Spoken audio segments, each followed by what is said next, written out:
Vamos ao nosso quarto dia, lendo o Evangelho de Cristo segundo o apóstolo João. Que Deus desvende os nossos olhos para que vejamos as maravilhas na sua palavra. Está escrito assim no quarto capítulo deste Evangelho. Os fariseus ouviram dizer que Jesus estava ganhando mais discípulos e batizava mais pessoas do que João. De fato, não era Jesus quem batizava, e sim os seus discípulos. Quando Jesus ficou sabendo disso, saiu da Judeia e voltou para Galileia. No caminho, ele tinha de passar pela região da Samaria. Ele chegou a uma cidade da Samaria chamada Sicar, que ficava perto das terras que Jacó tinha dado ao seu filho José. Ali ficava o poço de Jacó. Era mais ou menos meio-dia quando Jesus, cansado da viagem, sentou-se perto do poço. Uma mulher samaritana veio tirar água e Jesus lhe disse: "Por favor, me dê um pouco de água." Os discípulos de Jesus tinham ido até a cidade comprar comida. A mulher respondeu: "O Senhor é judeu e eu sou samaritano. Então como é que o Senhor me pede água?" Ela disse isso porque os judeus não se dão com os samaritanos. Então Jesus disse: "Se você soubesse o que Deus pode dar a quem é e quem é que está lhe pedindo água, você pediria e ele lhe daria a água da vida." Ela respondeu: "O Senhor não tem balde para tirar água e o poço é fundo. Como é que vai conseguir essa água da vida? Nosso antepassado Jacó nos deu este poço. Ele, seus filhos, seus animais beberam água daqui. Será que o Senhor é mais importante do que Jacó?" Então Jesus disse: "Quem beber desta água terá sede de novo.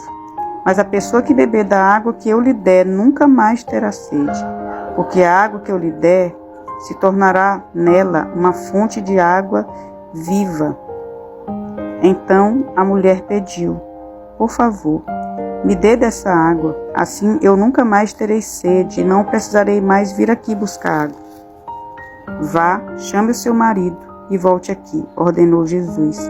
"Eu não tenho marido", respondeu a mulher. Então Jesus disse: "Você está certa ao dizer que não tem marido, pois já teve 5 e este que você tem agora não é de fato seu marido." "Sim, você falou a verdade", a mulher respondeu. "Agora eu sei que o Senhor é um profeta. Os nossos antepassados adoravam a Deus neste monte. Mas vocês, judeus, dizem que Jerusalém é o lugar onde devemos adorá-lo." Jesus disse: "Mulher, creia no que eu digo. Chegará o tempo em que ninguém vai adorar a Deus, nem neste monte, nem em Jerusalém. Vocês, samaritanos, não sabem o que adoram, mas nós sabemos o que adoramos, porque a salvação vem dos judeus. Mas virá o tempo, e de fato já chegou, em que os verdadeiros adoradores vão adorar o Pai em espírito e em verdade, pois são esses que o Pai quer que o adorem. Deus é espírito e por isso os que o adoram devem adorá-lo em espírito e em verdade." A mulher respondeu: "Eu sei que o Messias, chamado Cristo, tem de vir. E quando ele vier, vai explicar tudo para nós." Então Jesus afirmou: "Pois eu que estou falando com você sou o Messias." Naquele mesmo momento chegaram os seus discípulos e ficaram admirados, pois ele estava conversando com uma mulher. Mas nenhum deles perguntou à mulher o que ela queria. E também não perguntaram a Jesus por que motivo ele estava falando com ela. Em seguida a mulher deixou ali o seu cântaro, voltou até a cidade e disse a todas as pessoas: "Venham ver o homem que disse tudo que eu tenho feito. Será que ele é o Messias?" Muitas pessoas saíram da cidade e foram para o lugar onde Jesus estava. Enquanto isso, os discípulos pediam a Jesus: "Mestre, coma alguma coisa." Jesus respondeu: "Eu tenho para comer uma comida que vocês não conhecem." Então os discípulos começaram a perguntar uns aos outros: "Será que alguém já trouxe comida para ele?" A minha comida, disse Jesus, é fazer a vontade daquele que me enviou e terminar o trabalho que ele me deu para fazer. Vocês costumam dizer, daqui a 4 meses teremos a colheita. Mas olhem e vejam bem os campos, o que foi plantado já está maduro e pronto para a colheita. Quem colhe recebe o seu salário, e o resultado do seu trabalho é a vida eterna para as pessoas.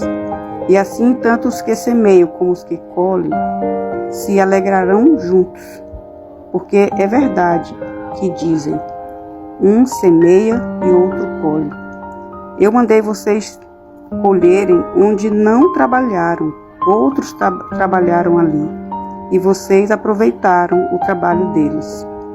Muitos samaritanos daquela cidade creram em Jesus porque a mulher tinha dito, ele me disse tudo o que eu tenho feito. Quando os samaritanos chegaram ao lugar onde Jesus estava, pediram a ele que ficasse com eles, e Jesus ficou ali por 2 dias. E muitos outros creram por causa da mensagem dele. Eles diziam à mulher, agora não é mais por causa do que você disse que nós cremos, mas porque nós mesmos o ouvimos falar. E sabemos que ele é, de fato, o Salvador do mundo. Depois de ficar 2 dias ali, Jesus foi para a região da Galileia, pois, como ele mesmo disse, um profeta não é respeitado na sua própria terra. Quando chegou a Galileia, os moradores dali o receberam bem. É que eles tinham ido à festa da Páscoa em Jerusalém e tinham visto tudo o que ele havia feito lá. Jesus voltou a Caná da Galileia, onde havia transformado água em vinho. Estava ali um alto funcionário público que morava em Cafarnaum. Ele tinha em casa um filho doente. Quando ouviu dizer que Jesus tinha vindo da Judeia para a Galileia, foi pedir a ele que fosse a Cafarnaum e curasse o seu filho que estava morrendo. Jesus disse ao funcionário, vocês só creem quando veem grandes milagres. Ele respondeu, Senhor, venha depressa antes que o meu filho morra. Volte para casa, o seu filho vai viver, disse Jesus. Ele creu nas palavras de Jesus e foi embora. No caminho, encontrou-se com os seus empregados que disseram, o seu filho está vivo. Então, ele perguntou a que horas o filho havia começado a melhorar. Os empregados responderam, ontem, à 1 da tarde, a febre passou. Aí o pai lembrou que havia sido naquela mesma hora que Jesus tinha dito, o seu filho vai viver. Então ele e toda a família creram em Jesus. Esse foi o segundo milagre que Jesus fez depois de ter ido da Judeia para a Galileia.